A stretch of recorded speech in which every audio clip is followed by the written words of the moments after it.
first cyborg I ever wrote, I spent like way too long wondering about his nethers. So yeah, male writers writing gals booming boobily across this page is unforgivable. But also, I understand how the fixation starts. Patriarchal BS, but no, yeah, after that it starts with character sheets. Character sheets are a terrible practice, and I am saying that as a plotter. Like, my outlines have many outlines hidden inside them, and I'm still telling you right now, planning out a character too much will hold them back. If you haven't encountered these things before, well, don't. But yeah, it's like 20 questions for your character, and then there's a whole ass profile you can fill out. And it says like their hair color, eye color, worst childhood memory, tit size, grandmother's tit size, and star sign, and frankly, you don't need all that right now.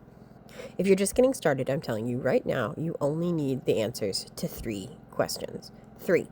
And I'm also here to tell you that going much deeper is only going to limit who your character can really be on the page.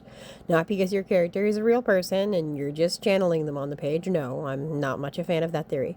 No, because people aren't built in Character Creator. People are built by circumstance, by setting.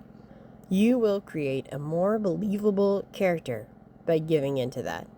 If you want a character that leaps off the page and feels real and identifiable, I say start with just these 3 necessary questions. For an example, here is how I created my character Esther. One of the main POV characters of my novel on sub, we expected more.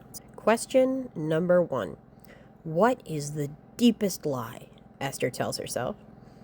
So Esther had a complicated upbringing, full of ideas that, while she doesn't believe them anymore on paper, have done their damage. She also suffered the devastating loss of her husband and baby less than 2 years ago. So when the story starts, the deepest lie Esther is telling herself? She's telling herself that her worth as a woman in this world is that she's a good wife and mother, and that she is neither of those things. Question number 2. How does this lie influence how they are in their world? Here we get to the real ephemeral nitty-gritty, if such a thing exists. Esther, because her family died, sees herself as a failure as a woman and, therefore, as a person in society.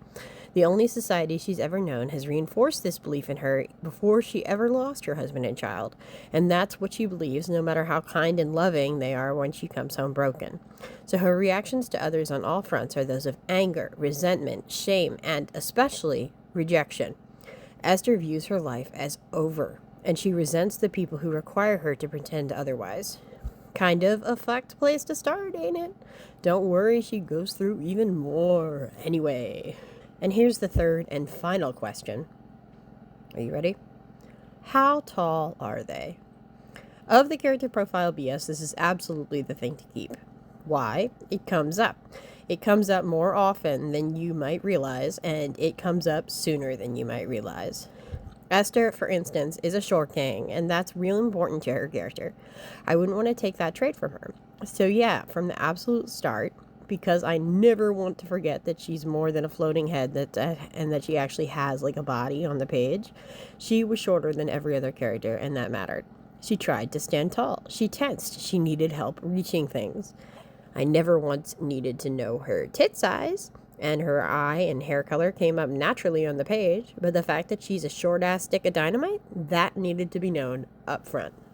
So yeah, that is my guide to realistic characters. If you liked this content, let me know by hitting like, commenting, subscribing, all that jazz. Thank you.